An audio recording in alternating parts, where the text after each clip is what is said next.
Just a lighthearted mom joke, Brady. You did? Yeah, you missed it. My mom might not. We got to shut the door probably. Or you want to catch that? Unless we want to get Omar. Omar in here. Young Omar. The whitetail set? God damn it, I want to go.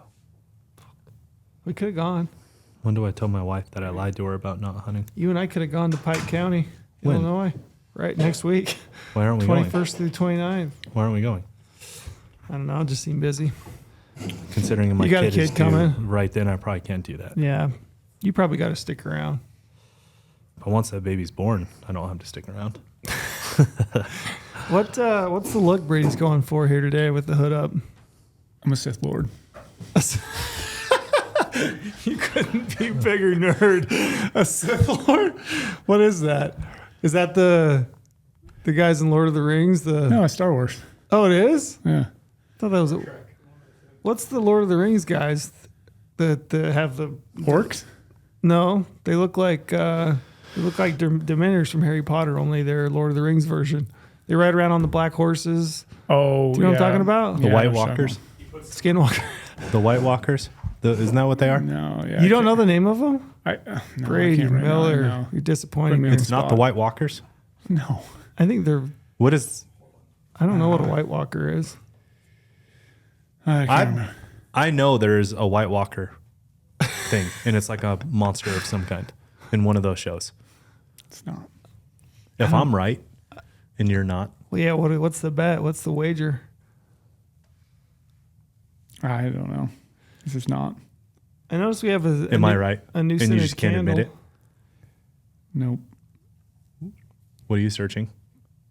I'm just on my computer. You seem very like Don't make a Intent. White Walker. that was a sad. Oh, you're talking. That's a Game of Thrones. Oh Shit. That's pretty close. Yeah, I was I should close. have also known I that thought one as I- well, but I was all confused. I was really confident that I caught him right So there. I was listening to the radio the other day, and one of the I was close. You know, I'll like take it. you know, like morning radio shows, they have a couple like kind of entertainment portion of it. They got a couple DJs. So one of the questions is like, what is something that you feel like you don't know or you're not a part of that everybody else is? Yeah. And that was one of the things. Like I've never seen an episode of Game of Thrones. I feel either. like you haven't. No. But you knew that. Yeah.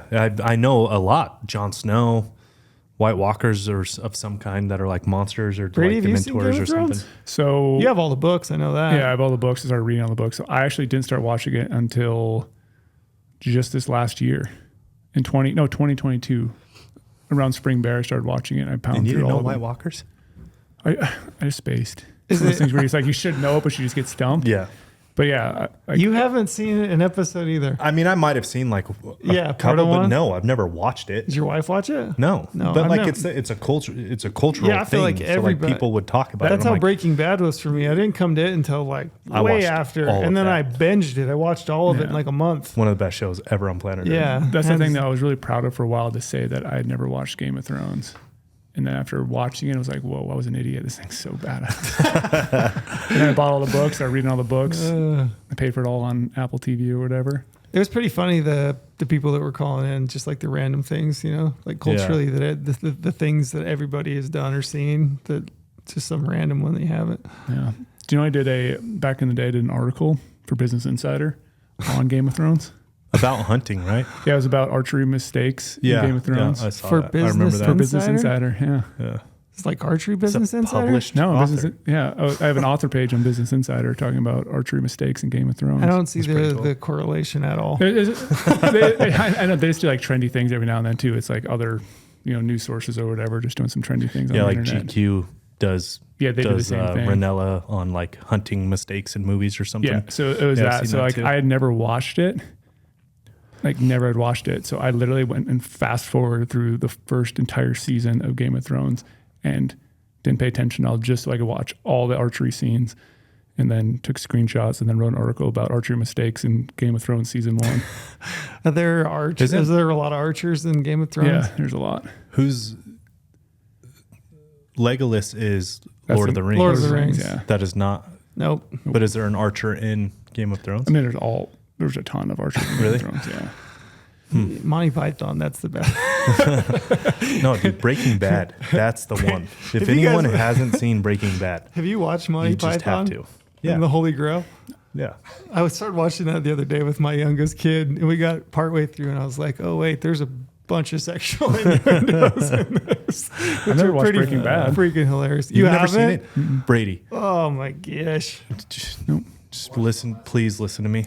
Do yourself a favor. It's phenomenal. It's so good.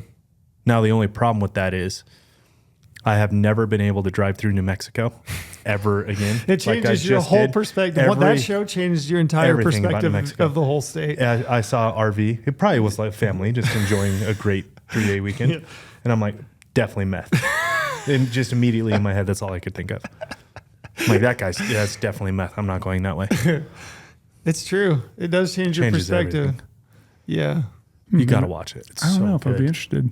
It's so good. It I is like really- like sniper movies, Navy SEALs, You'll like Breaking Bad. like I'm telling you. Lord of the Rings, Game of Thrones. This is far from those. Willow. What the hell is Willow? What's Willow? You haven't seen Willow? I've never even heard of Willow. Have you seen Willow? Oh, that'd be right up your alley. It's the same as like Lord of the Rings. I think they're redoing it actually. I heard rumor. Willow? If it's up that alley, I can't do it. Lady I'll lose Hawk? focus. No. No. No. I have no idea. I've never even heard of Willow. You never heard of Lady Hawk? Also kind of a night medieval movie where the woman turns into a hawk. Like Never? Vikings. It was like Vikings same Valhalla. thing. You'd love it, man. This is like classic 80s. 1988? Yeah, 88. Yes. I was 87. I was yeah. 9. So it was right in my wheelhouse. Never even heard of it. What about Lady Hawk? When was that made? What are some other movies? What's the one with the guy named Atreyu? Dune. No, not Dune. Atreyu was one of my favorite bands in high school. They're named after the cool. They're named after this character in a movie, the flying dog thing with the little kid. Oh, that's a never-ending story. Never ending story. Seen that? Never Man, heard you of got it. so much homework to do. And I will not watch these. Top was 85. 85. Yeah. Iron Eagle? No. Gosh. I'm not watching any of these. No. Iron Eagle with what was the guy's name? I can't remember. It's a fighter jet movie. That's cool. F-16, I think. Might watch that. Yeah, that was a good one. Those are 86, 88, 92, and 95. This was my wheelhouse. Those were the days, You're a true 90s baby. for sure. No, not Commando. Figures like Oh yeah, No. Predator. I've seen Predator. Predator's pretty great. That's pretty good. I do watch that on repeat a lot. I've seen Predator. so good. Predator, Aliens, all that stuff. Aliens. You like? I like the Aliens. Yeah. I have the collector's edition Yeah. DVD. Pull it off the shelf, DVD. Have you been to Brady's house before? No. He has this big wall in his entryway, and it's just all kinds of books. And you look down through the books, and they're like a lot of this type of stuff. Oh. Yeah, a lot of.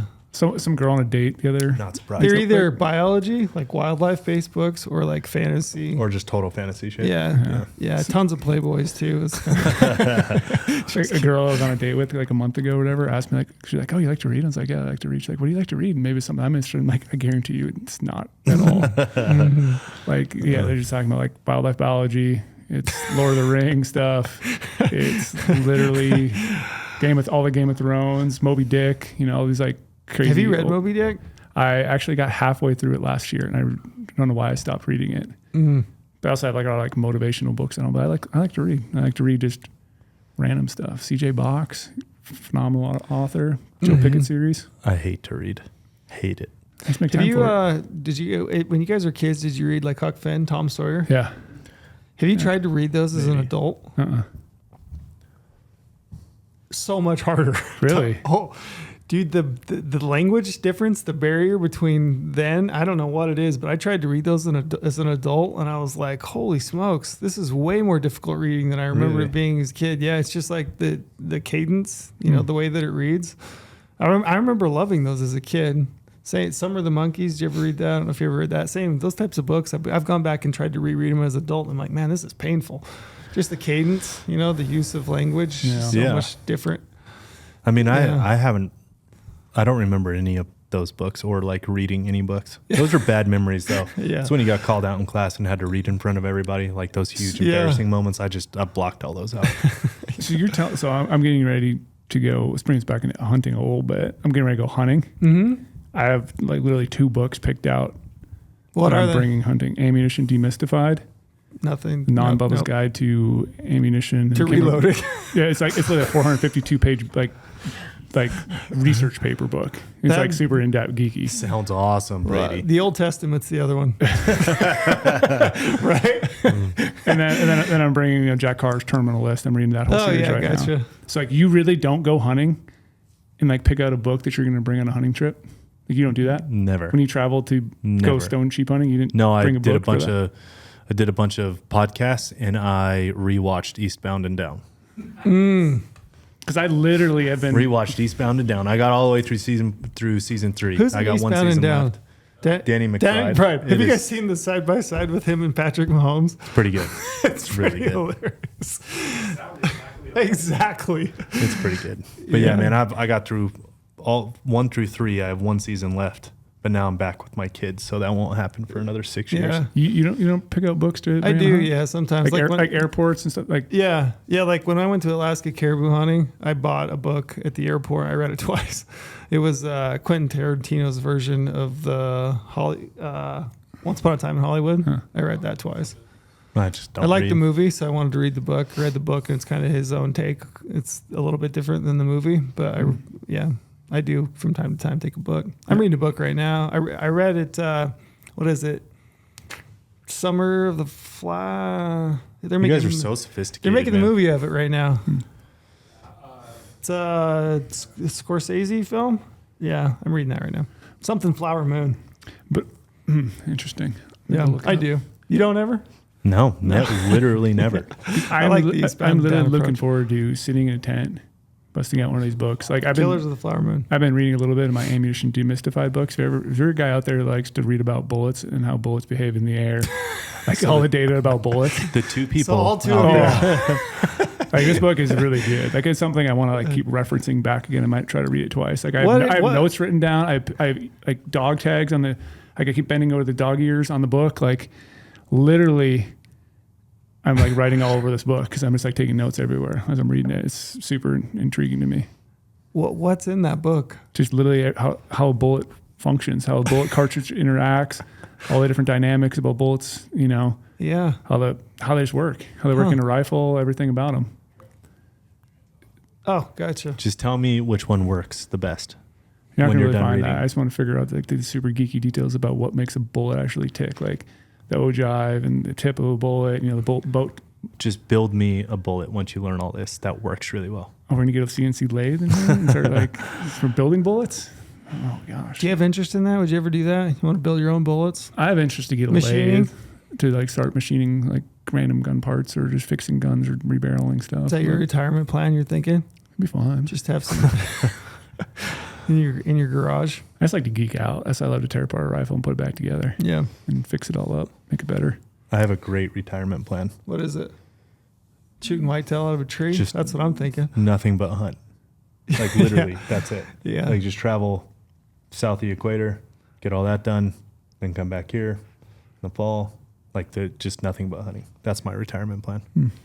I think having a little piece of land that you could farm, that you could manipulate and manage for whitetail. Yeah, it would be fun. The But what would be a more fun, full to go to New season Zealand to and see it Africa? fall all the way through, and then like some of these guys are targeting a buck, building a herd, building bucks, managing it, and then shooting a buck. I think that would be so So satisfying. I completely agree. Yeah, But if time was not an issue, sure.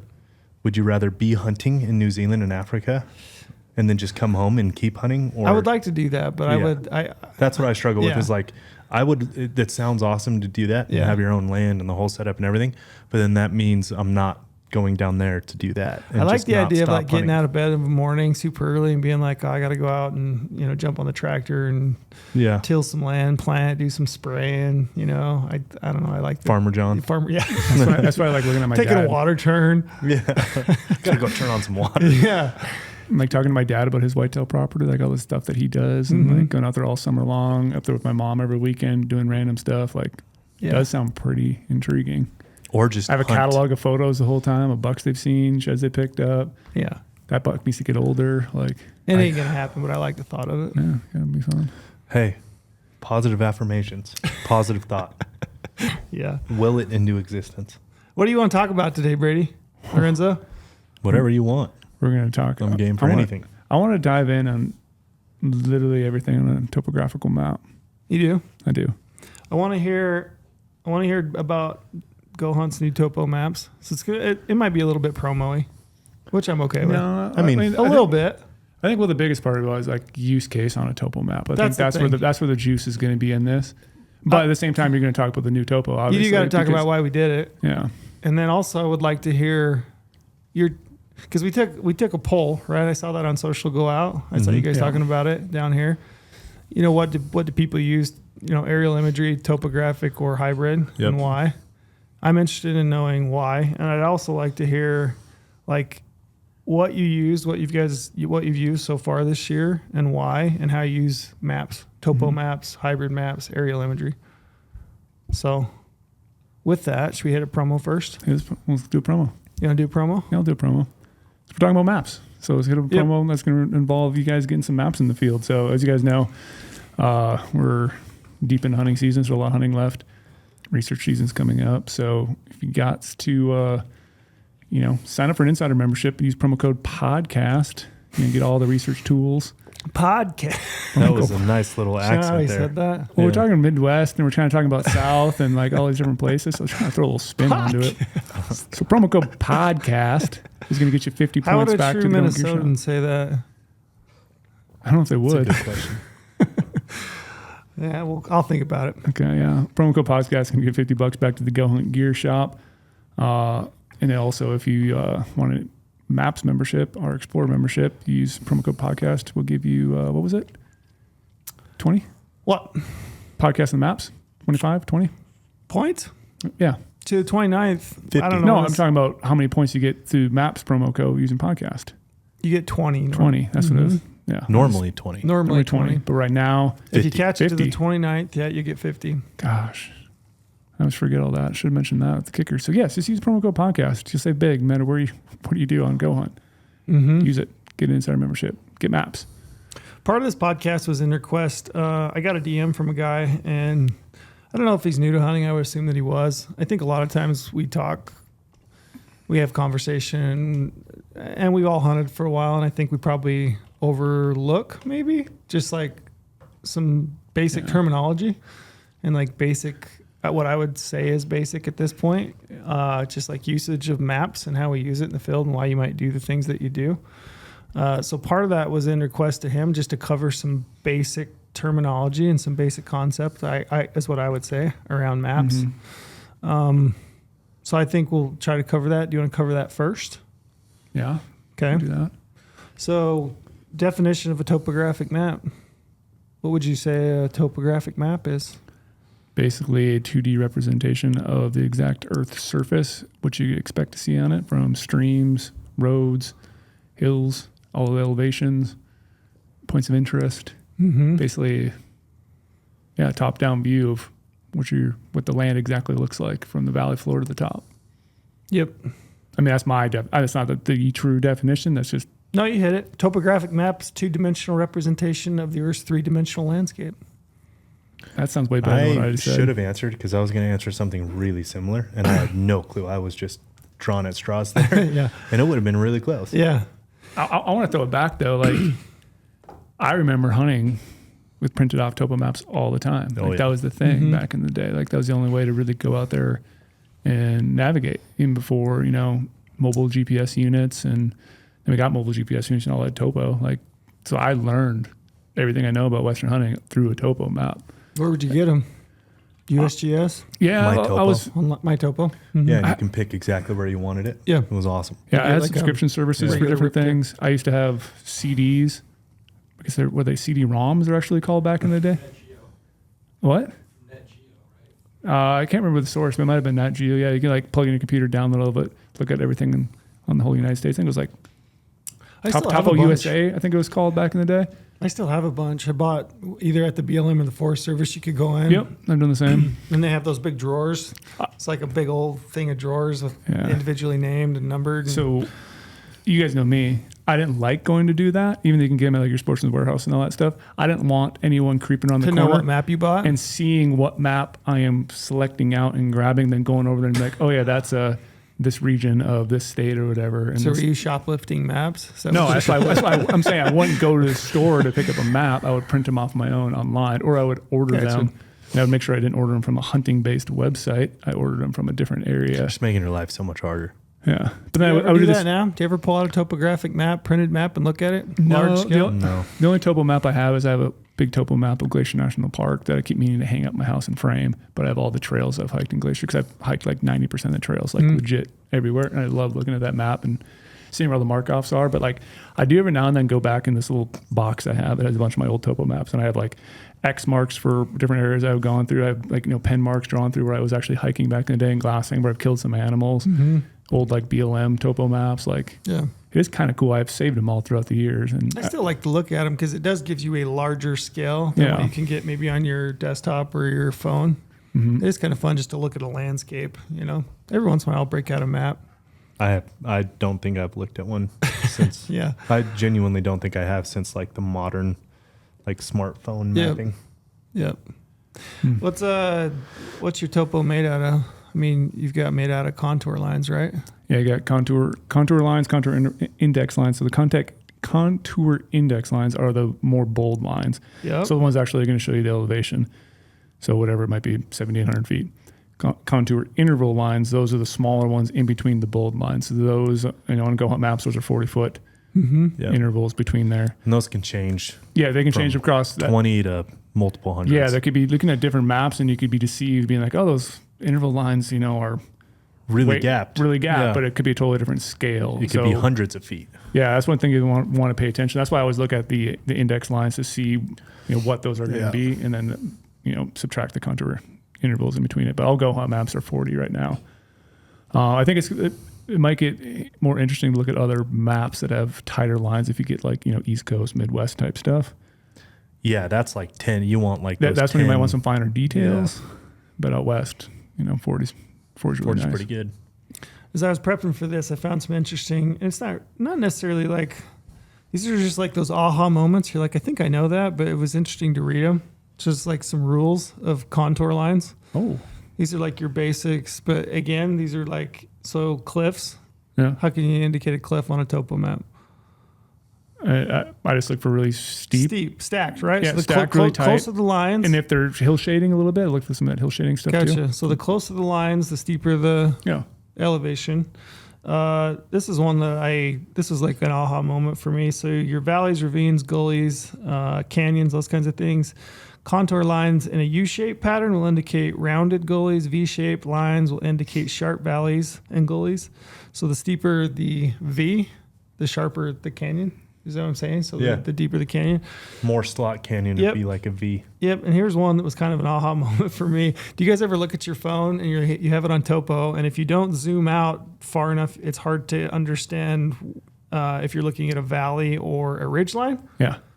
So right? Have you ever had that happen? Yeah. So this is a little simple rule for that, and I probably knew this, but it was like an aha moment that I had. So. Ridges and spurs, contour lines are formed a pattern of V's and U's pointing downhill. And if it's a canyon, it'll point up. Uphill. Does that make sense? Yeah. So if it's a V and it's running this way, essentially you're looking uphill. Mm-hmm. If you're looking at it downhill, it's the opposite direction, right? Yeah. So it's running down. So that's, Makes total sense. Makes but total something sense. I didn't really realize at first. But Yep. now you're saying it, yeah. Yep. Peaks and summits. You have large circles, smaller circles. They're connected. That's the only time you'll ever really see contour lines that are connected, Yeah. Yep. right? So contour line never crosses another contour line. So if you're looking at a contour, and you mentioned index, which is the thick one, The thick it's every one, yeah. fifth line, and Yeah. you'll have the elevation printed on that line.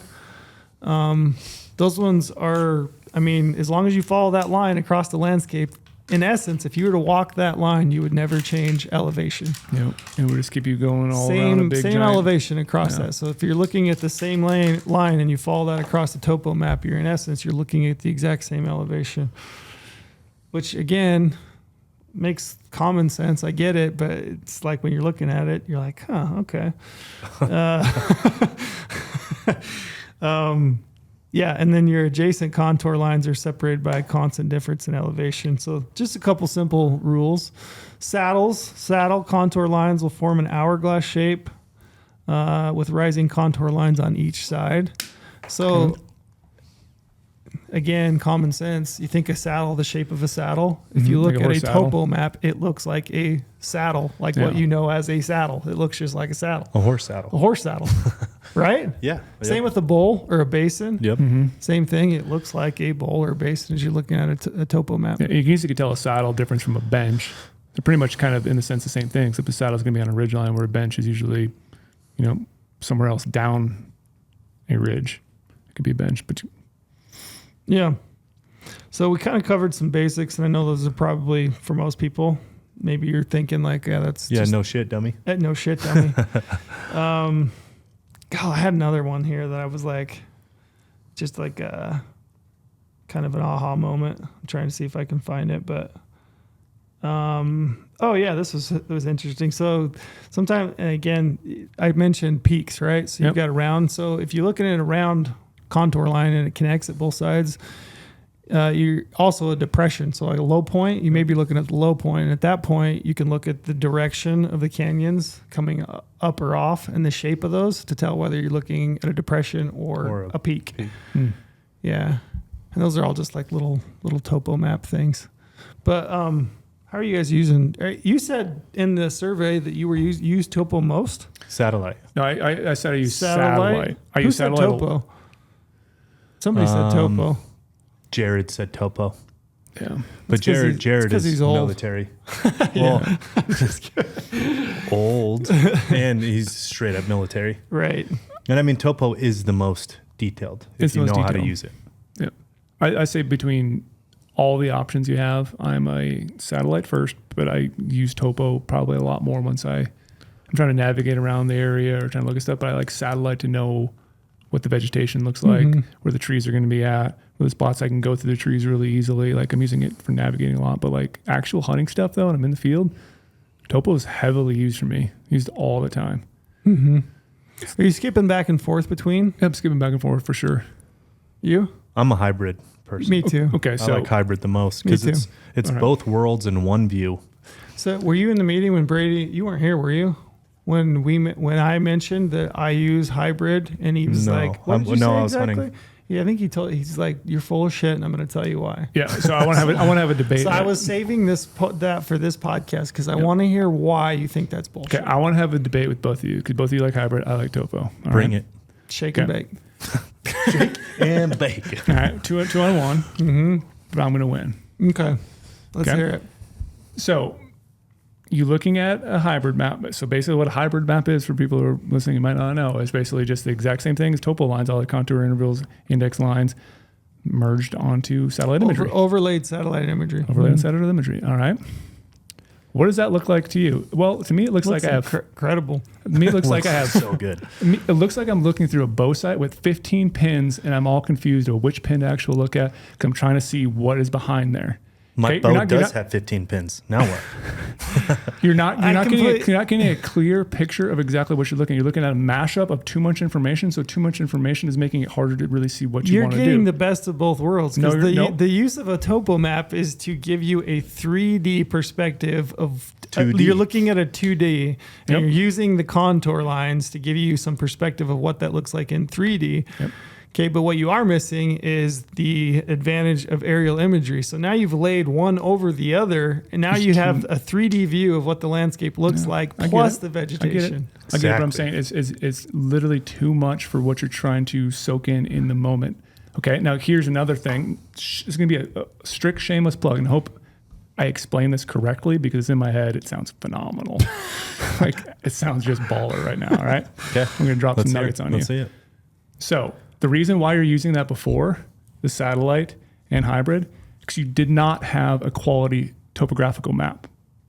You're using the old school USGS topographical map. Now with GOHUNT But topo wait, map, you said you use aerial imagery more.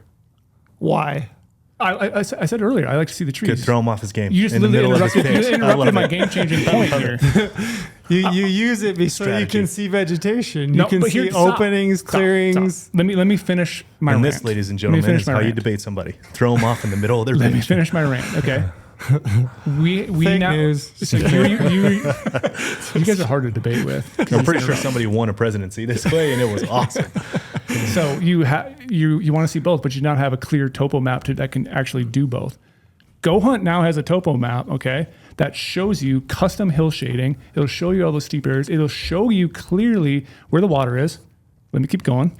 It'll clearly show you where the cliff bands are. It'll clearly show you where the rocks and where the vegetation is. Yeah. So that's To that's a point. So that's why now, this is very brand new, so a lot of people haven't been able to use it yet. Using GOHUNT's topo, you can go from topo to satellite. You have clean view on topo, you have clean view on satellite. So both two different tools for, But you've got to go back and forth. you have to go back. So what?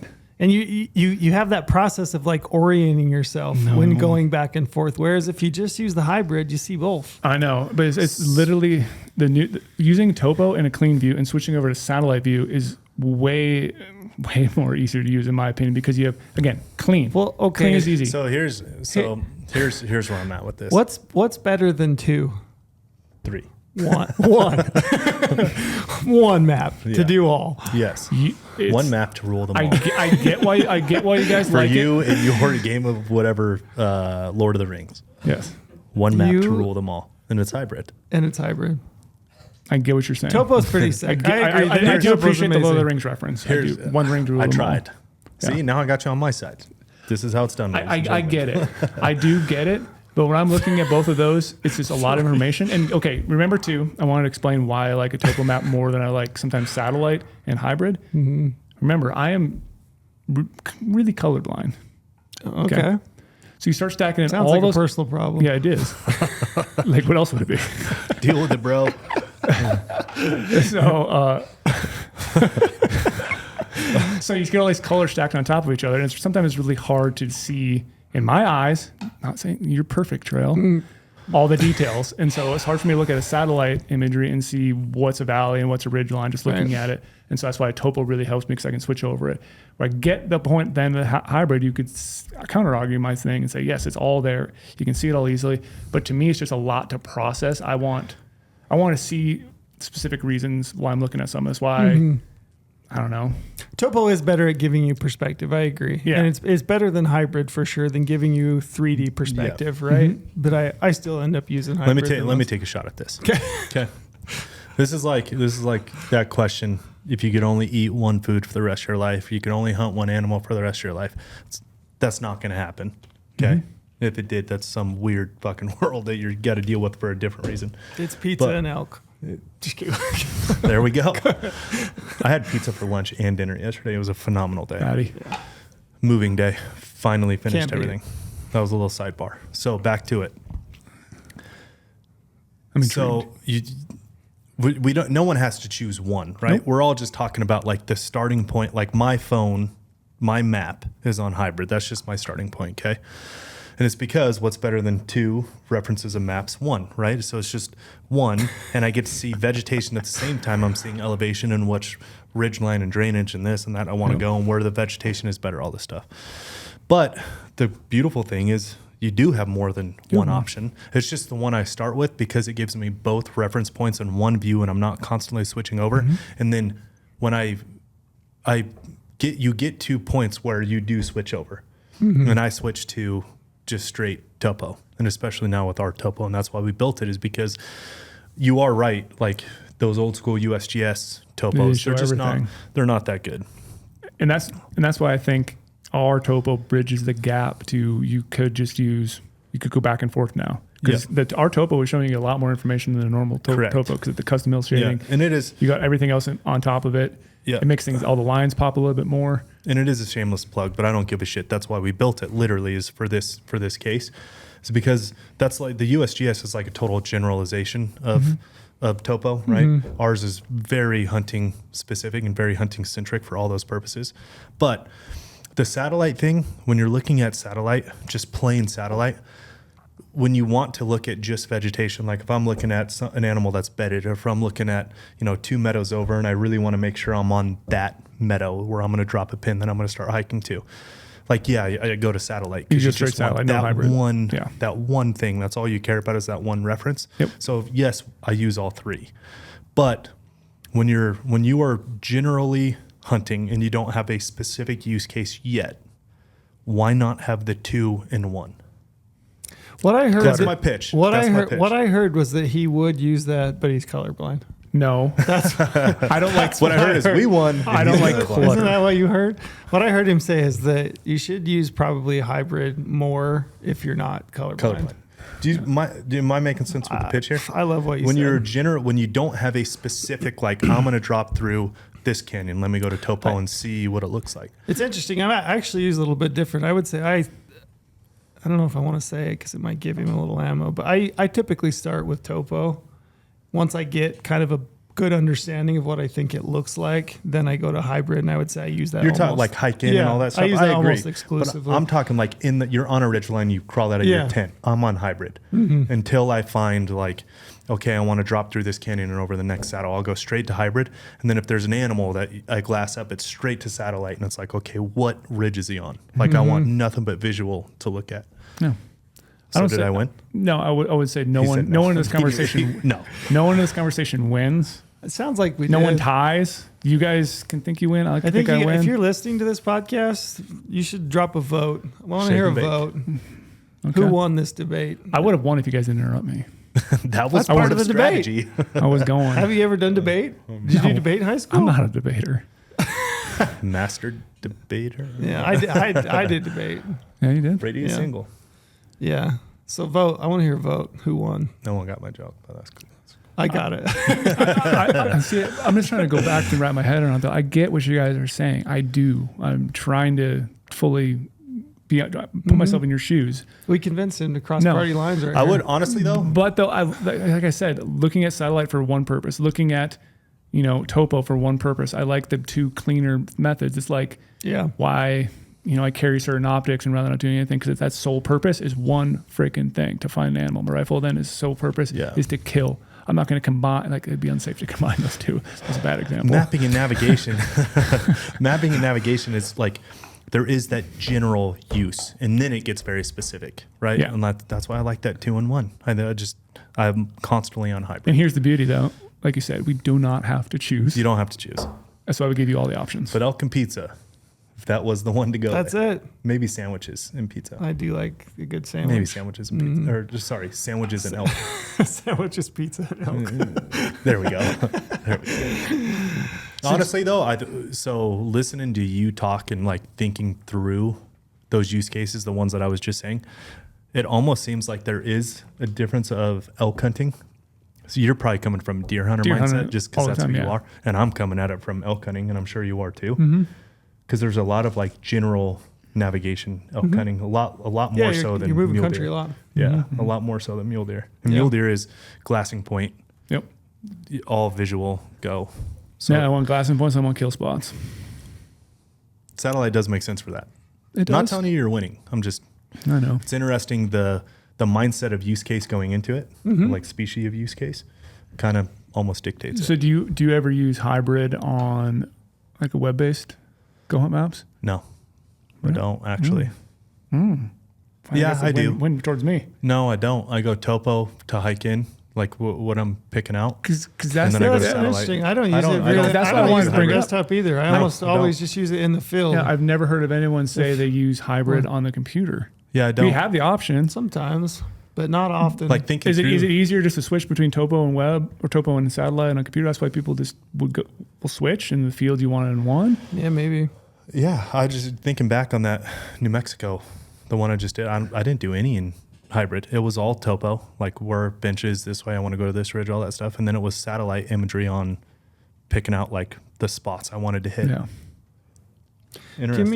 Give me a use case. I want to hear a story. Give me a story using Topo and how you used it. Well, Do you have one? Yeah, Topo I use all the time. I just explained that Yeah. in hopefully enough detail to win this competition. I don't think you won, Nope, but definitely don't win. I probably got too heated.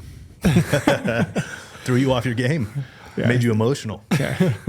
Talking about all these other movies I had no clue about earlier. And I was just kinda hoping lost you'd my drop train an of thought. F-bomb in that one. He almost did. I you feel like he almost did. You know you've made it when Brady just Drops gets so an fast he drops an F-bomb, he throws it in there. Yeah. So how I use it in the field, I'm not like navigation's pretty basic.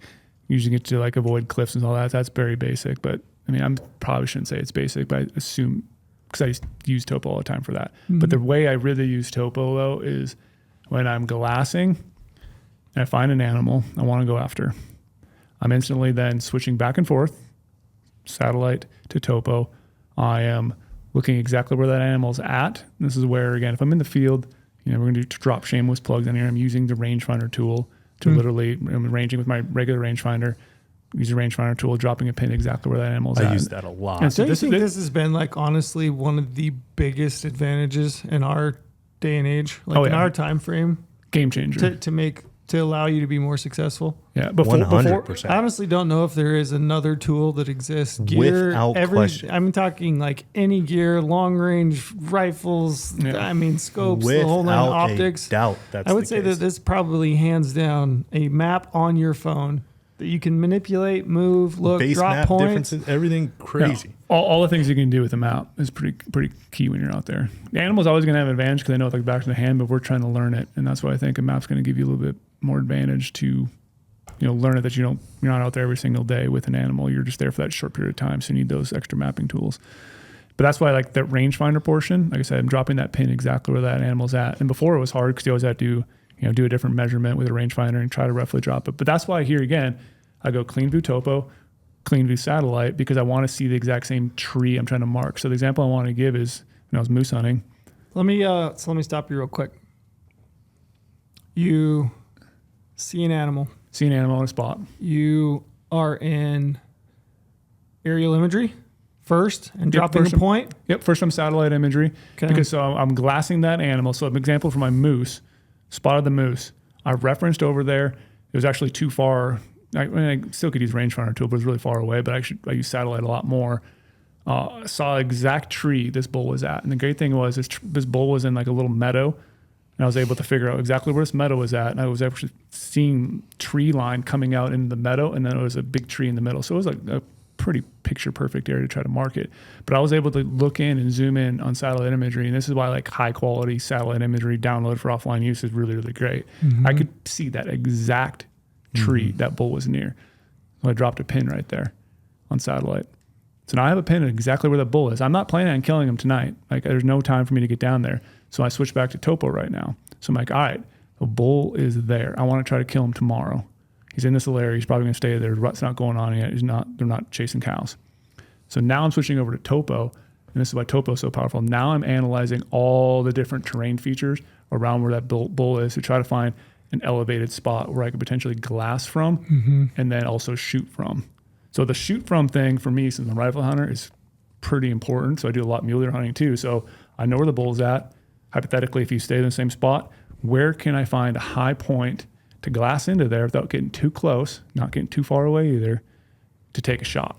Mm-hmm. So then I'm switching back over to satellite again because now I need to analyze that terrain. And this is where I like it being clear because I am zooming in really close. And sure, when you zoom in close, those lines get spread out, I can see a little bit more. But now I'm trying to see, okay, is there vegetation here? Is it alders? Is it like blueberry brush? Is it giant pine trees? Or on that ridge, does it look like it opens up a little bit more? And that's where it was fucking phenomenal. There we go. There we go. To have Made it. To have great, you got me. To have great satellite imagery in combo with everything else on maps, because I was able to legit find a spot where I could kill a bull, and once I dropped down in there, that whole next day, didn't kill that first day, but the following day that bull finally came out, I killed on that exact same fucking knob. There we go. Where I put on there. Brady reminds me of my childhood with the F-bomb because my sweet mother is devout Catholic. We call her Mother Teresa quite often. She's just, but when she said the F word, shit was real. Like that's when you knew the household. I hold it for a while, but like that's when you knew the household was going down. Yeah. That's with Brady. Time Brady's the same to way. He find a uses it hidey so hole. sparingly. Yeah. It's like, okay, shit's real. He's But making a point here. That's what makes me so excited about That's the way curse words should be used for emphasis. Not for me. But it's like, Could be. sure, could have I used other things to kill that bull? I have general hunting instincts as well. I could look at the area and be like, I'll get you a high knob down there. But being able to take it from topo to analyze all around, because there's other knobs too. So when I'm saying I'm looking at those knobs, so now I have the bull waypoint mark to jump back, and now when I have these knobs picked out, so based on all the contour lines and index lines going up, I can tell it's a knob, it's a ridge line coming over, potential spot I can shoot from. Now I'm taking a line measurement tool on my phone, line measurement tool from those knobs, and going over to that bull. Is that knob over here too far to shoot from? Oh, that's 1,000 yards. Yeah, it's probably should not shoot bull moose at 1,000 yards. You need to find somewhere closer. All right, you could say like, oh, just drop down in the valleys, come up on this bull, try to do some moose calling. Well, these bulls ain't rutting. Like, yeah, it's not going to work right now. We're not going to do stupid things and try to kill a bull. I want to kill a bull with my rifle on top of a knob like I would mule deer. So I was able to go around, measure a bunch of different areas. Valid. All right, measure all those little spots to figure, okay, this knob that's right near there, it's in my total kill zone. Like, that's basically a kill box. Anywhere that bull shows up, he's dead. Like, I can literally, like, I'm trying to be like negative towards the animal, but like I can literally, this is all in my kill zone. Like, this is totally doable for me anywhere the bull shows up. And that's why it was so key, because we don't know where the bull's going to be. Yeah, he's at that tree out in the meadow one evening. He could be in the timber 200 yards away. He could be in another timber spot, but like we had such a good vantage point right there. We could see a lot of country. So that's where I like the topo as well, because I can see, okay, it's a ridge line coming out. I can look to my left. I can look on front and look to the right. I can look basically like a 270 degree area around that knob. And then going back to satellite, checking out with the vegetation, like, is there a lot of trees?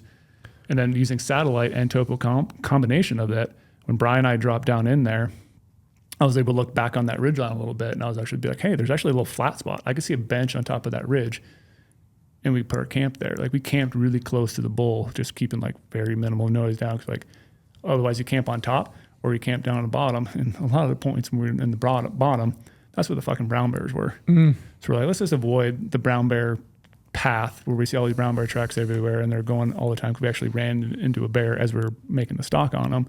Like, let's avoid camping down there, even though it's flat, it's always a lot of water. Let's camp in that little ridge line. So topo, satellite, going back and forth, I was able to not only find a shooting spot, mark the exact location of the bull, kill off that exact location, but also find a camping area. I use those a lot, just back and forth, marking everything I see out there just to make it easier. And then navigating down to get on that stock, we used topo the entire time, because I wanted to find where those stacked lines weren't so nasty. I knew we were going to go down a creek bed, because this creek bed was a big avalanche chute, starts up on top. But I didn't want to jump into it too soon, because it looked like it was cliffed out, because the lines were super stacked. It was basically a nasty looking color. So I was like, okay, we're going to go and avoid that area to drop into that creek, because we couldn't go opposite of the creek because the alders and willows were just so tall. Like, we had been fighting brush. So the creek was actually blown out enough from the avalanche that it was a clear path. Yeah, there were some cliffs down in there, but I knew, okay, eventually we get down to a certain point, the lines are actually a little bit more gapped out. And I know it's probably doable for me based on my previous experience of what I know I can navigate down safely in cliffs. So all like topo is so powerful when you get on the field. I think it's worth covering like use case scenarios, just like you laid out. I mean, as you're talking, I'm thinking about, I killed a bull in Colorado, and I'm thinking through the whole process as you're talking. I wasn't really thinking about it as I was doing it, but I'm doing it. Same types of things, I'm glassing up a bull mid-morning. I watch him bed. He's got 6 cows.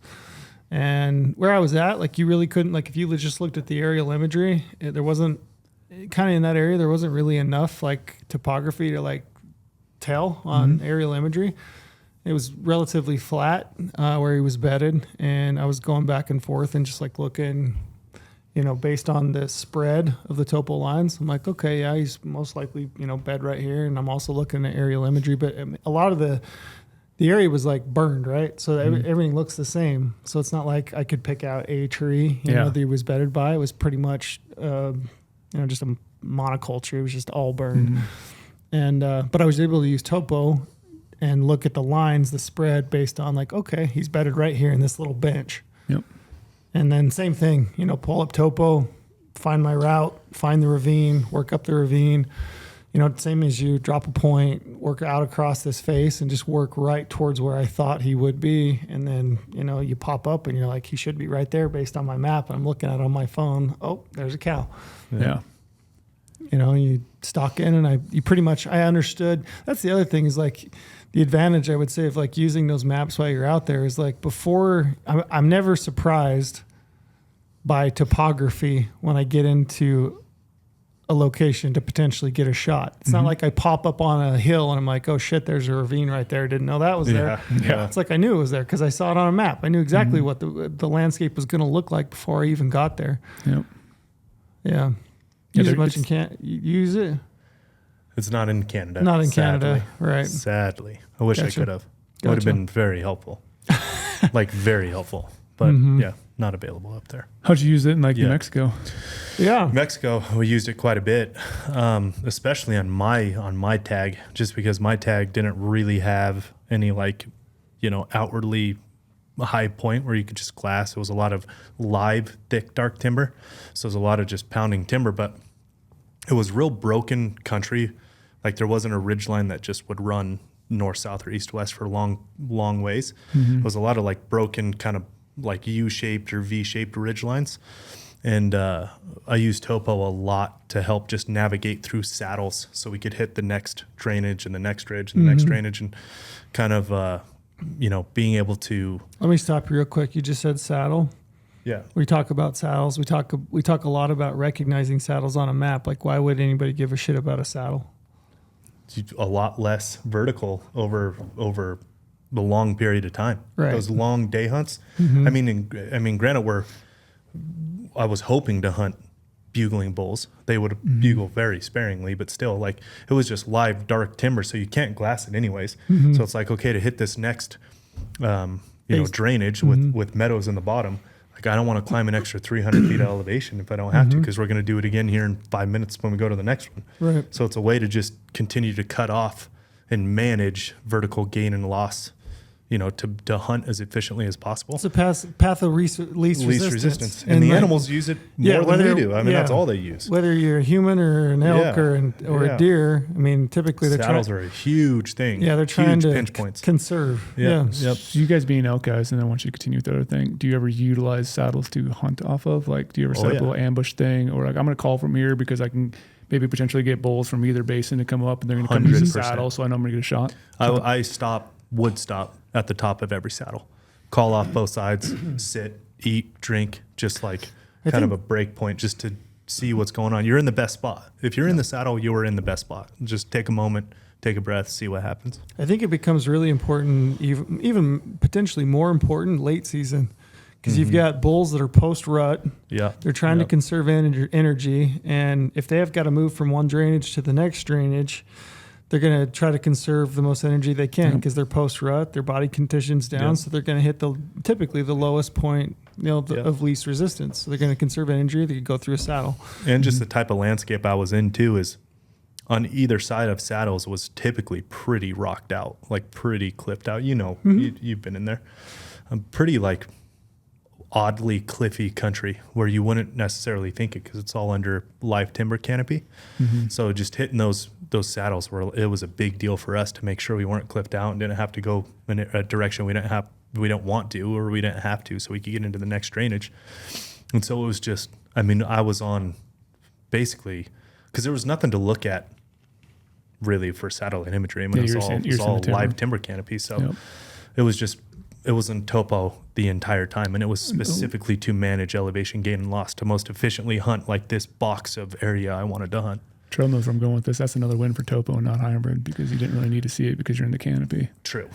No question. Damn. There's a win for that one, because I wasn't on hybrid at all, because hybrid didn't matter. Actually, there were a couple like meadow openings, which ended up being where the elk were. It might be good to look at, like, if you're in a beetle kill area, to pop it on every now and then. Maybe there's a beetle There was kill no over the beetle canopy. kill, but there were like these kind of like more spaced out meadowed areas. I wouldn't say like a true meadow, but like the canopy would break a little bit, and there would actually be some like grass from sun hitting the ground in those areas. But it was all for just the most efficient hunting, so the elevation gain and loss. So did you ever look at it and like say, hey, I'm going to try to stay in this elevation line and like Oh, have yeah. a little breadcrumb turned on? Like, 'cause We did. You know, you have to navigate over there eventually. So you don't want to all of a sudden start dropping too low and all of a sudden you pull your map like, crap, Yeah. I'm like Yeah. way off my mark. We So would- you can use Topo to stay on. Yep, those like point. horseshoe ridge lines. Yeah. You know, we would drop like a third off the top and just kind of roll it, and I would just be on that contour line and just, or that index, whatever one is Yep. the thick one, and just kind of like roll it and go. You hear people talk a lot about basins. Like, what's a definition of a basin, and why would anybody care? That's where the animals like love to live. That's where food and water is. Yeah. I mean, So- a basin is basically just a big depression on the mountainside that has it's kind of like a bowl. Half of it's, you know, covered on the mountain. Yeah. A lot of times the top end of a canyon Yeah. open up into a basin, and you'll hear people talk about basins. Yep. Especially, it seems like high country mule High deer. country, People yeah. talk about Absolutely. basins all the time. High country basin's a big deal. Yeah. It's and then I never really thought of, I mean, I'm dumb, I guess, but basin, essentially a basin, like a wash basin, you know what I mean? Yeah. It's Yeah. just a big bowl Big at bowl. the top end of a canyon drainage. And that depression is going to hold the best feed and the best water. Yeah, kind of flattens out water how it typically. works. Yeah, there's a lot of different shapes to them. Like you're talking about the V ones earlier. You got actually ones that, you know, like Mark Livesay says, like a spoon basin, skinny Yeah. on the bottom, and actually bows out to like a bowl. Or like Mhm. if you look at a spoon, you know, hold the silverware Mm-hmm. out in front of you. But yeah, the way they're shaped, like you said, it could hold different water, it could hold different meadow, it could hold actually ponds if it's actually a wide basin compared to something bigger. But Typically holds very good topography for hunting as well. Like Mhm. typically in there's those undulations and breaks. Makes for really good hunting if you do catch animals in a basin. And the nice thing I like too about some basins is it gives you all sorts of different.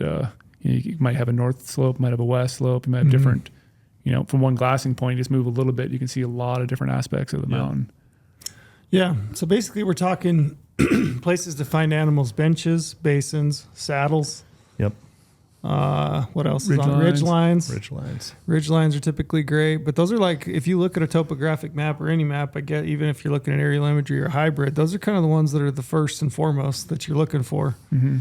You're looking for basins, ridge lines, saddles. I always love those, even though it's not like a true definition, but those like little finger ridges that are coming off other ridges, like as you're going down, because that'll open up little small pockets Yep. that sometimes can hold a big old buck in them. Mm-hmm. Or a stone sheep. Oh, Do you call that a draw? I don't know. I call it Here's a ridge. fun Finger little, ridge, finger here's, ridge, and here's it's a a draw. fun little game we'll play real quick. Yeah. Okay, we've used a bunch of different terminology when we've been talking. I've just been listening. Canyons, Yeah. Yep. drainages, Mm-hmm. draws, Yep. arroyo. Yep. You ever use that one? Only No. if I'm in the desert. Okay, so that's good. That's Yeah. interesting. Coulee, Coolies, yeah. yeah, basins. So a bunch of different terminology. What's the difference between, say, a valley and a canyon? Canyon to me would be bigger, like the Grand Canyon.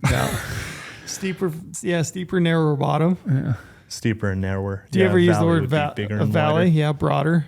But I don't think people generally. I never No. use the word valley when I'm hunting. It's always Valley's a like canyon. more like a Yeah. hippie granola hiker. Like, I'm going to go check out this valley. Valley makes me think of like I don't know, Little House on the Prairie or something. It's just Yeah. like I don't think of valleys ever, but generally, yeah, valleys are more broad.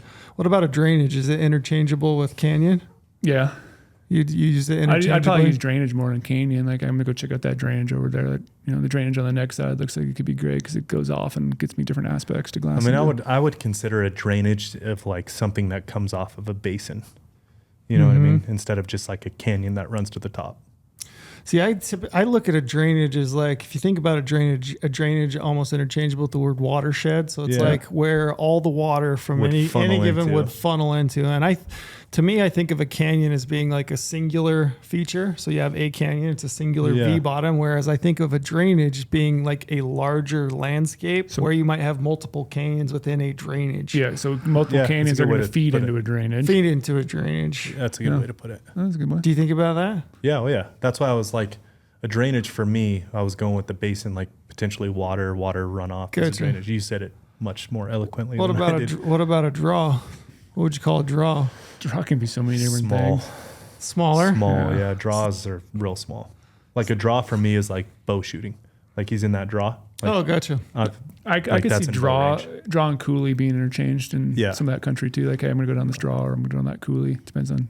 Yeah, one thing I read that kind of made sense to me is the difference between a draw is that typically a draw runs perpendicular to a reg line. They definitely don't use it for that. Mine just means smaller. Yours just means a smaller, Yeah. a smaller depression. Yes. What about an arroyo? Same That's as just- a draw? That's desert. No, that's like low, like where water would be in the desert, like where it would flow in the desert. Is an Have you ever arroyo. said, I'm going to go check out this arroyo? I never have, but I've never been to a place to say it. yeah, In Mexico, yeah. typically used in the Southwest. Mexico is where I Mexico. always hear it. Yeah. Yeah, small to medium sized, steep sided, ephemeral streams typically. Yeah. So you guys know ephemeral and perennial, Perennials every year, ephemerals every now hit and then. miss. Yeah, after a rainstorm. What about a coulee? You ever use the Coulees. word coulee? That just reminds me of Montana. Really? That's straight Montana. Do they use coulee in Montana? It was a culture shock for me when I was up there hunting with my friends from up there and they started using coulee. I'm like, what the fuck is a coulee? So what the fuck is a coulee? What I is would it, consider Lorenzo? like a draw or like a small cut is what they kept calling a coulee. I'm like, I don't know what you're saying. What does that mean? Yeah, small to medium sized valley, same thing. Yeah. It's like very interchangeable similar, yeah. between a draw, but for some reason it's like It's a northern thing. a regional. Yeah, They Midwest. never said draw. They always said coulee. I think And a it lot of took times me a people, while to people say catch on. coulee in a lot of areas where either water or old rivers from way back in the day have torn apart the landscape to like break it down. And it's like, maybe it's just low country areas where they say coulee because water comes down, creates a little valley, creates a draw that now we just call it coulee. I don't know. Yeah, Typically it's just- dry, intermittently water flowing through sizable rainstorms. Okay, so it's Yeah, kind that's of what I would pretty consider right. a draw. Yeah, That- me too. In the South, that's a draw. When I went up, it's A I think it's wash, a. same thing. I honestly think it's a north-south thing. Yeah, me too. Did you want to throw in a big curveball? Yeah. So a lot of years in a row, probably like 8 years, it took my dad, always to a certain state and we hunt mule deer and his friends from Virginia come out. So I have some southern folk coming on a Montana, I said it's state, Montana deer hunt. It's off his game. We got him so twisted. He's giving his secret. So many lies. I can't keep the lies straight. That's why you just tell the truth. I've told you this before. Yeah. The easiest way to do this is just tell the truth because people assume you're lying anyway. yeah. That way you don't have to keep track I feel of so it. deflated. I swore earlier on the podcast. State. I apologize for swearing. I apologize for saying a state. I think you're just emotional from losing the argument I that we think started so with. too. I'm wearing maybe it's because I'm wearing a hood. Yeah, just feeling just bad. He's flustered. And so when I took them out there, they're like, what was I going to say now? I'm so lost. Oh, Something Virginia? Coulee yeah, is- Virginia guys. They're like, let's go check out that holler. Oh, yeah, holler. I'm like, what the fuck are you guys talking about? A holler? Like, yeah, let's go over there and check out the holler. I'm like, you mean a coulee? You mean a draw? They call it a holler. holler. Like, I'm like, so explain this to me. It's like, oh yeah, not glassing, but like when we're over there calling turkeys, they're like, oh yeah, where's that turkey gobble? Oh, he's down that holler. I'm like, so you mean down on the bottom? Why don't you just say down on the bottom? So it goes is that down the the same- holler. It's the same then? That's I think it's. interchangeable? I It's a asked him. He cultural did explain to me. I'm thing. probably butchering it for everyone from the southeast, but it's like, yeah, it's basically the same thing as a draw, a coulee, a small It's little. cultural. It's Yeah. it's coulee up north, holler to the east, and I think it's just maybe a Draw to maybe us. the true definition is probably like a thick timbered draw on the East Coast. Yeah, A holler. holler. It's fun to sounds say. cool. Do you guys ever use vegetation like Topo? Do you put weight into that? But like, so if you're looking at a Topo map, you've got areas that are open, they're white, Yep. and then you've got green areas. Do you put any weight into that, or do you pretty much just go back to aerial? I do a little bit if I'm just trying to navigate down a cliff band. And I know I'm looking at it really quickly and I'm already on the topo. I'm like, well, white's going to be usually cliffs or rocks. The green's going to be some vegetation. So green's probably a little bit safer for me to go down than the white. But it's not a full rule or whatever. I wouldn't say it's 100% true all the time. That's why satellite would be a little better for that situation.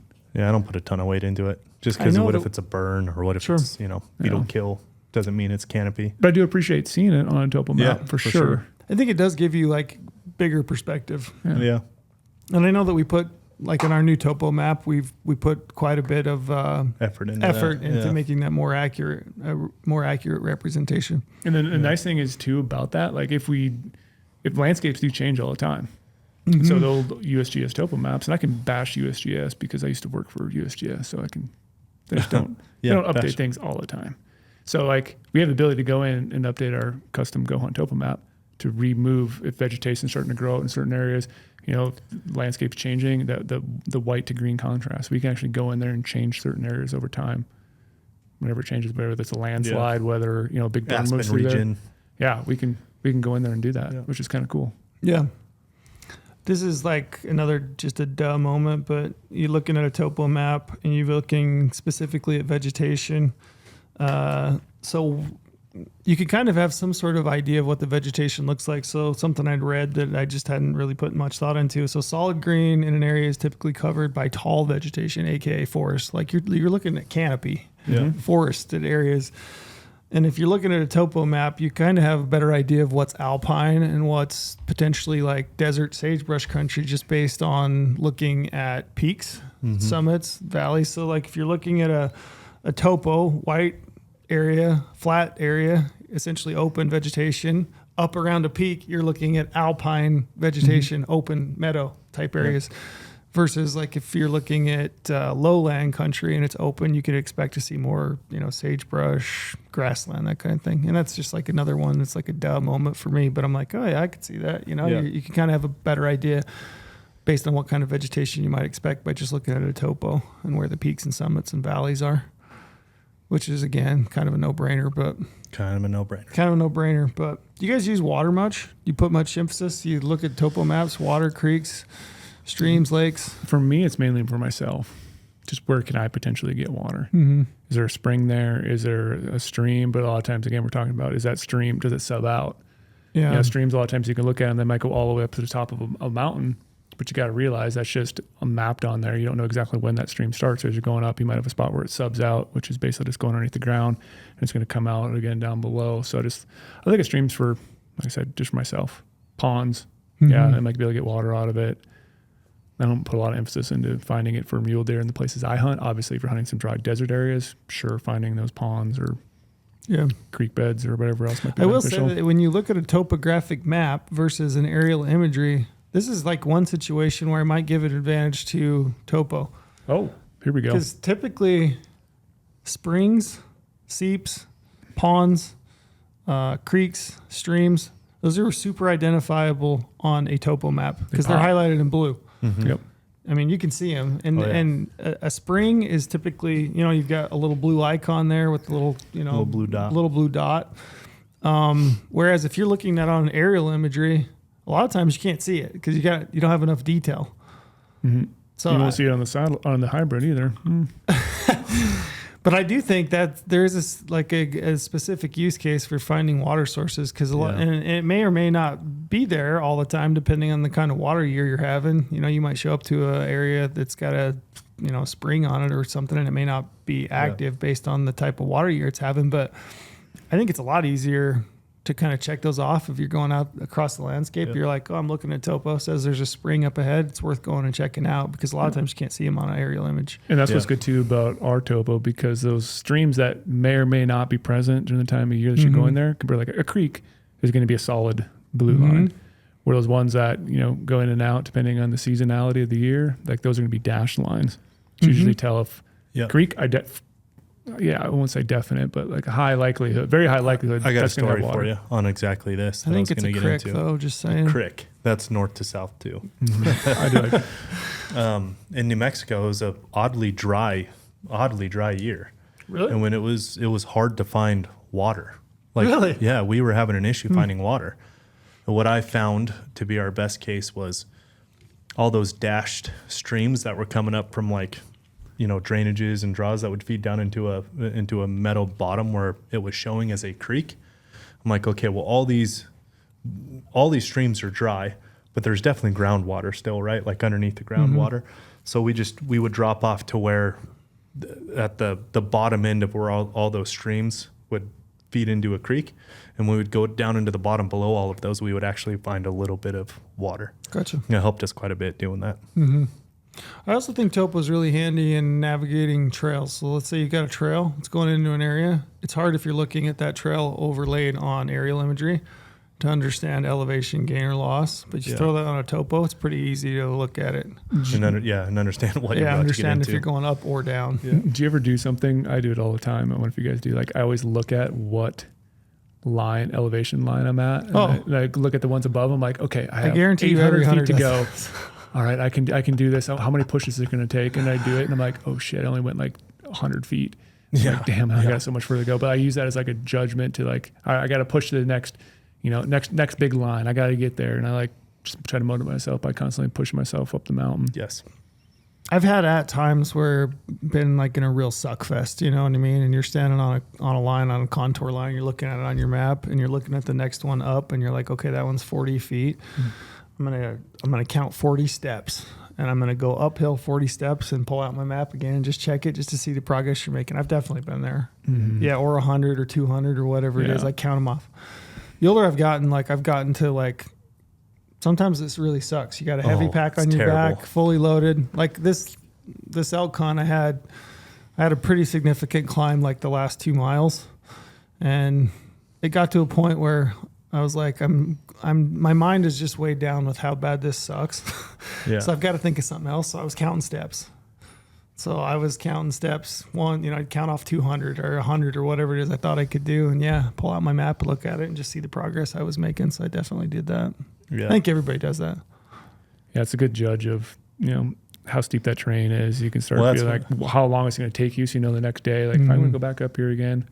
Yeah. And when you're in that mindset, you know how sucky it is. Like when you get to that point, you're like, when okay, you're counting steps, this it's is bad. really bad. Yeah. Yeah, I agree.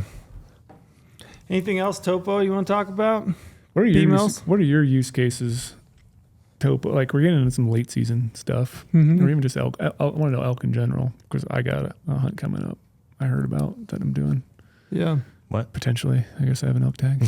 Yeah, we kind of talked a little bit about it. I really think your bread and butter, again, ridge lines. So late season, elk love deer too, I guess. They love a ridge line because it's easy travel, right? Mm-hmm. They're not going to be on the ridge line often. Like they'll be either side of the ridge line underneath it because they're not going to get skyline. But I think ridge lines are really good. I've done enough shed hunting back when I was a younger man to know that like postseason, elk love a big long ridge line. It gets kind of exposed off. You get a little bit of snow. It gets some sun to it. Vegetation gets exposed. So they love a big, long ridge line. If you got a little mahogany on it late season, they like that.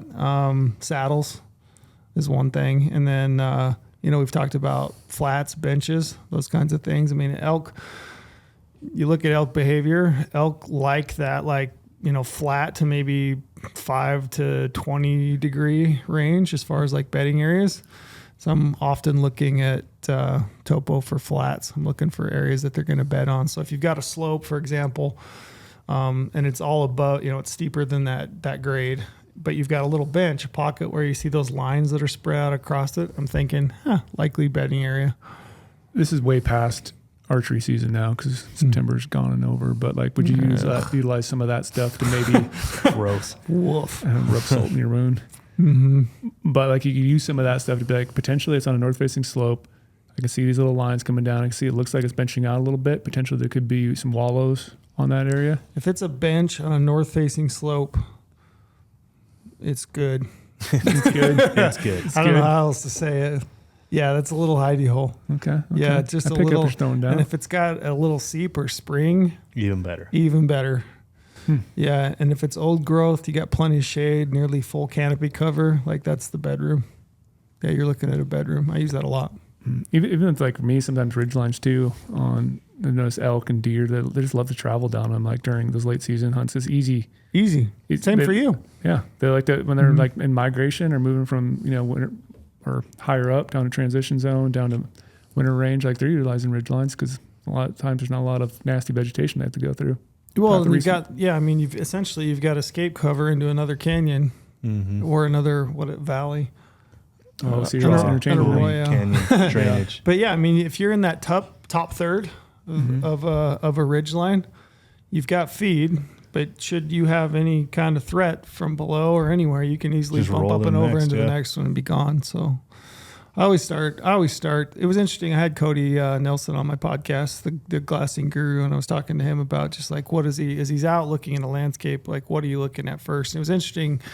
Again, this is like one of those things I don't ever think about. I just sit down and I pull out my binos, my tripod, and I start to pick apart the landscape. And I'm not really thinking why I do what I do. Yeah. But it was interesting talking to him. You know, he's like, before I even put my tripod out, I'm just like taking a quick scan of the landscape, and I'm looking for escape routes first. Like anything, did I bump anything? So I'm looking immediately at escape routes. Then I'm starting at the top, and I'm looking at like the top third.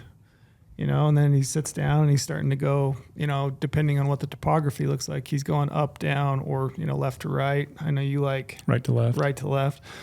But I would say those are all things that before you even get there via your map, you should have a really good idea by the time you get to your glassing point where you should be glassing first.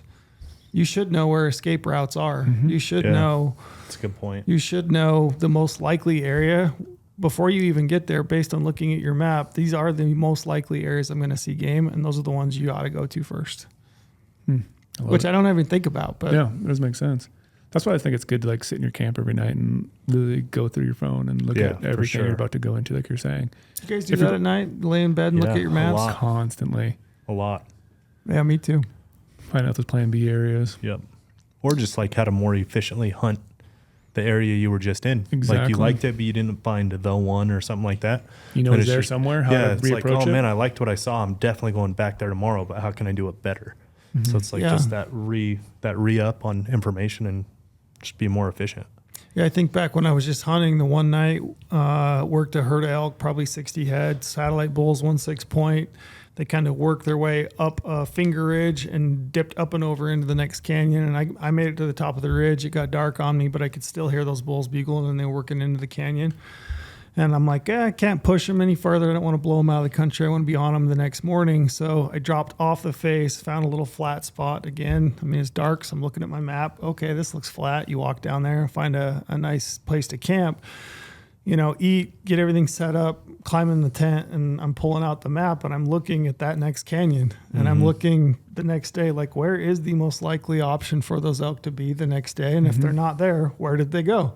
Yep. Well, there's a saddle here. They probably popped over into there. Or maybe they went down the end of the ridge. And if they did, what's the next canyon look like? Yeah. Yep. Like, those are all little advantages that You have a game plan for the next day. we never had, but now you do. Yeah, we really do. Being able to bounce from satellite to topo, hybrid. Yeah, you know, so Yeah. I said hybrid, like I said podcast. Yeah. It's just the best, man. Hybrid's the best. Yeah. But the nice thing is, like, you have so many options out there, and that's why I think you should be pulling out your phone all the time. Like I always talk about dropping waypoints, but the same thing, analyzing the terrain, analyzing how you can get to that spot, analyzing where you can glass from, analyzing all the ridge lines, camp spots. I think that using maps, both pre-scouting, scouting, and then while you're out in the field, I don't ever really look at it as like a skill set, but I think it's as much a skill set as anything. I agree.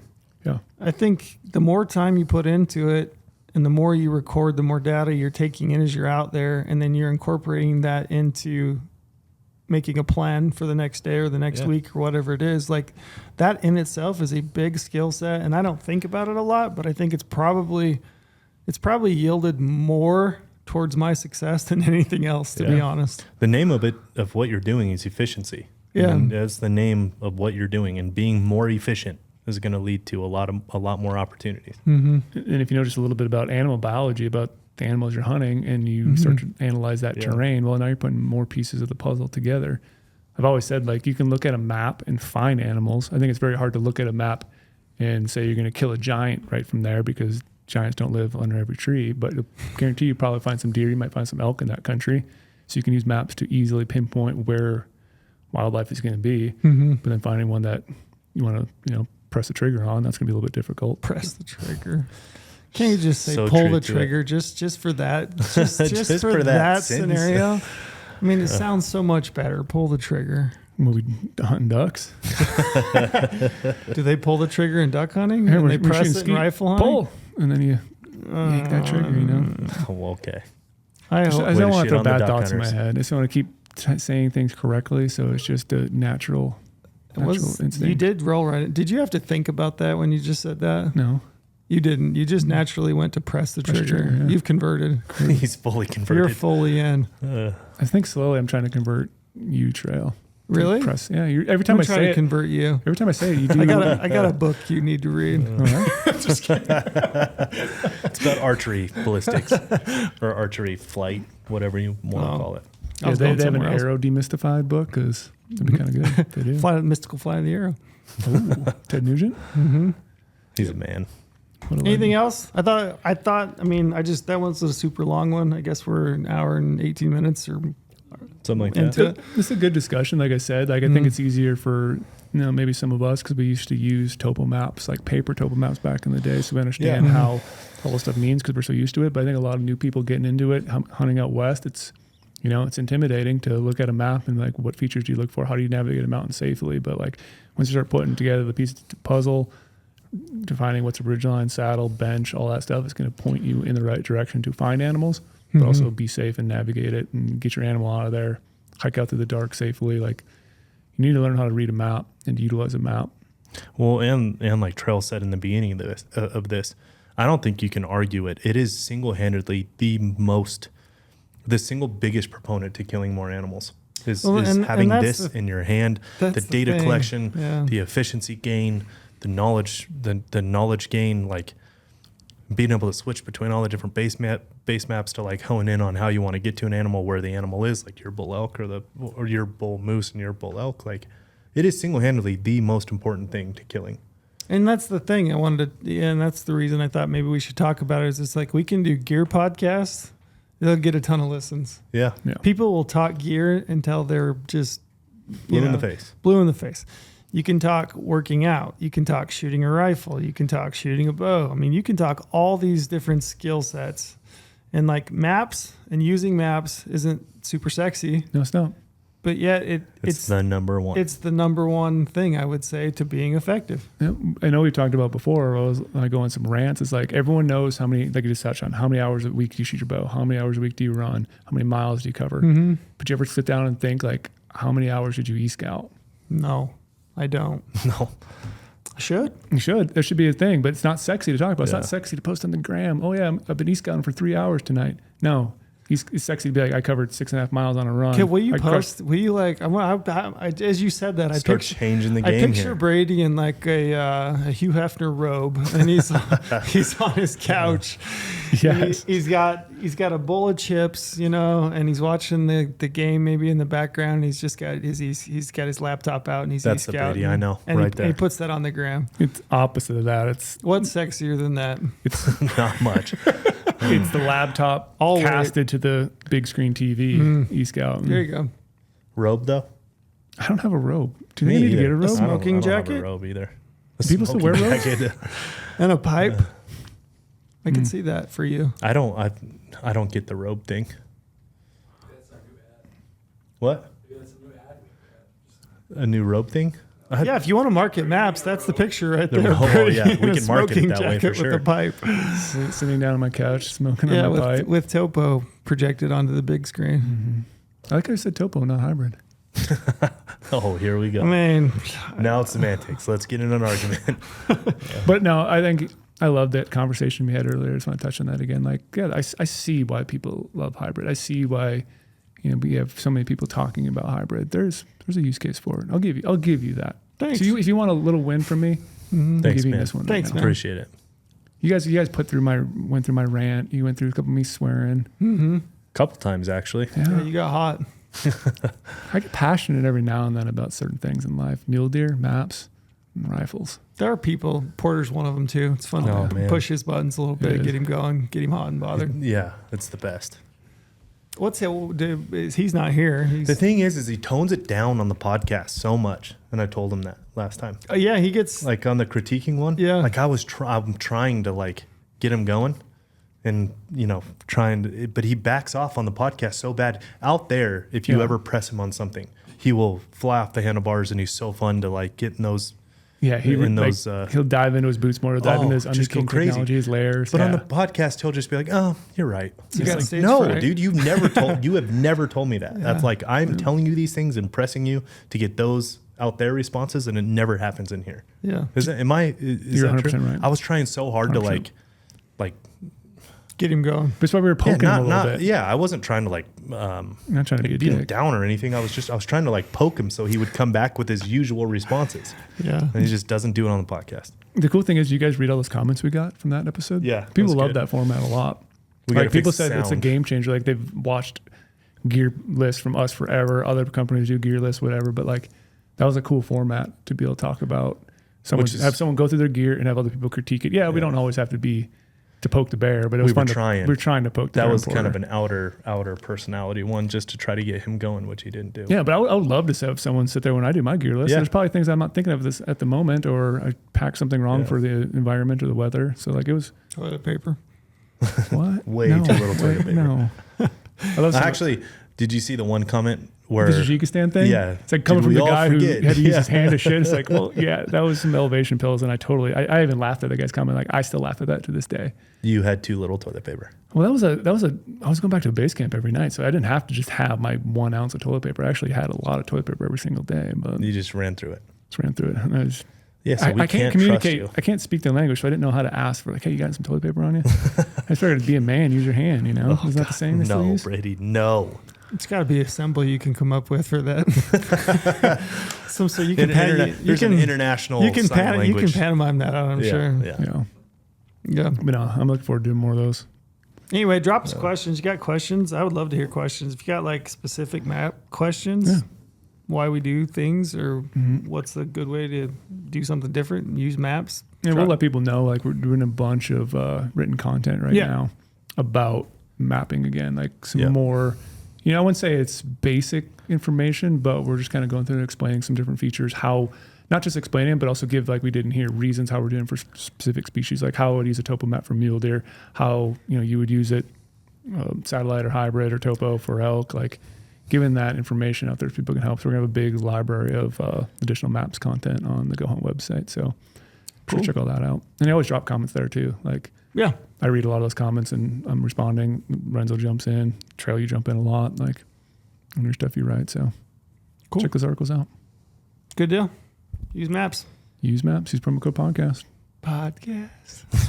How'd I say it earlier? Podcast. Podcast, huh? I'm still waiting for the Minnesotan. I know to I come lost out. it, man. I lost my accent a long time ago. You got an accent? Was it Floridian? Minnesota. Podcast. Isn't it funny how that changes? Like, then you go over to New York and you're like, "What are you saying?" But I can't understand you.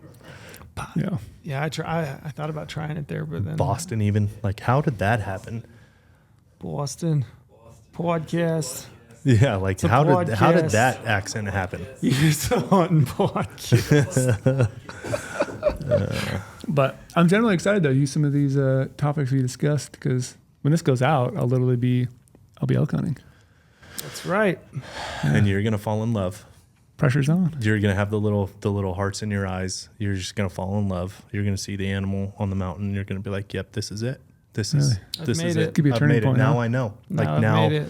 I understand. It's gonna be an enlightening moment for you. I've been in elk hunts before. You'll be standing over a giant bull with hybrid maps pulled up. And you'll be like, I get it. I get what Trail was meaning I about get hybrid. it. I get what he was meaning about elk. I get it. He's not just old; he's also wise. It turns out. Man, I'll have to burn all my elk points again next year in all these other states, huh? Yeah. You're an elk going? hunter. You're already becoming one. You have fallen in love with the process. Oh gosh, Yes. you guys are tearing at my heart. We It's see it true. on them. I do. I mean, you could try to fight it. Yeah. You're a Star Wars guy. You can't fight it. Eventually, you're going back to the dark side. That's why I wore the hood today, because I am kind of moving to the dark side. Having an Darth elk Vader. tag. There you go. No, this is the light side, man. This is where the light is. Oh, You will really? see the light. Han Solo. All right. Saying. Anything else? We good? I think we're We good. out? We out. I Okay. gotta get some work done. Gets packed. Cool. I'm literally leaving in a couple days. Yep. So jealous. Good luck. We'll report back. We'll have a bunch of hunt stories coming up. Yeah, that's what I want to touch on too. Like we haven't done hunt stories in quite a while. Like your elk, I want to do your stone, my moose. And then your elk. Oh, my elk too. Yeah. Yeah, that's what we'll wait for. Cool. Get them rolling. So look forward to those Yeah. next month. Yeah.